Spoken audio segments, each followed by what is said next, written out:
दूंगा, अगर बेटे नहीं है तो बेटे दूंगा। अल्लाह फरमाते हैं चौथे नंबर पे अल्लाह फरमाते हैं कि दुनिया में जितने भी फल हैं तो फलों को छोड़ अल्लाह फरमाते हैं मैं तुम्हें सारे के सारे बाग का ही मालिक बना दूंगा। उसके बाद अल्लाह फरमाते हैं कि मैं तुम्हें नहरों का भी मालिक बना दूंगा।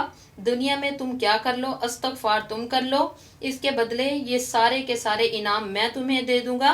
क्योंकि अल्लाह का कुरान कहता है व अनिस्तगफिरू रब्बकुम सुम्मा तूबू इलैहि।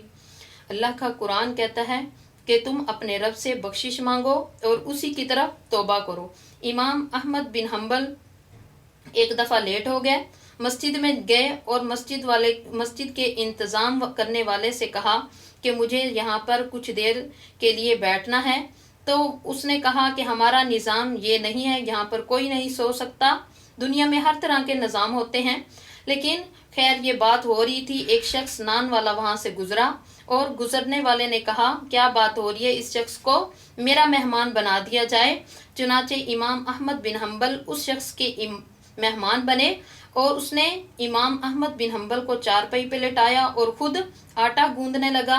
और आटा गूंदते गूंदते उसने कहा अस्तगफिरुल्लाह अस्तगफिरुल्लाह अस्तगफिरुल्लाह। इमाम अहमद ने पूछा कि आपको इसके पढ़ने से क्या फ़ायदा हुआ है?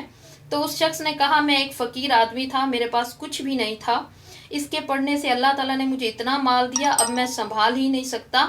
और उसके बाद जो भी मेरी ख्वाहिश होती है मेरी ख्वाहिश पूरी हो जाती है। सिर्फ एक ख्वाहिश है जो पूरी नहीं हुई और मैं ये चाहता हूँ कि मेरी ख्वाहिश पूरी हो। तो इमाम अहमद ने पूछा वो आपकी कौन सी ख्वाहिश है जो अभी तक पूरी नहीं हुई? तो उस शख्स ने कहा कि मैंने सुना है कि एक इमाम अहमद हैं, तो मैं उनसे मुलाकात करना चाहता हूँ। अल्लाह ताला के सुना है बड़े नेक और इज़्ज़त वाले आदमी हैं, अल्लाह ताला के बड़े नेक बंदे हैं, तो मैं उनसे मुलाकात करना चाहता हूँ। तो इमाम अहमद ने कहा मैं ही हूँ। यानी जो इंसान अपने ऊपर इस्तगफार को लाजिम कर लेता है अल्लाह ताला खुश नसीबी उसके मुकद्दर में कर देते हैं और अल्लाह ताला उस इंसान को वहाँ से रिज़्क देते हैं जहाँ से वो गुमान ही नहीं करता।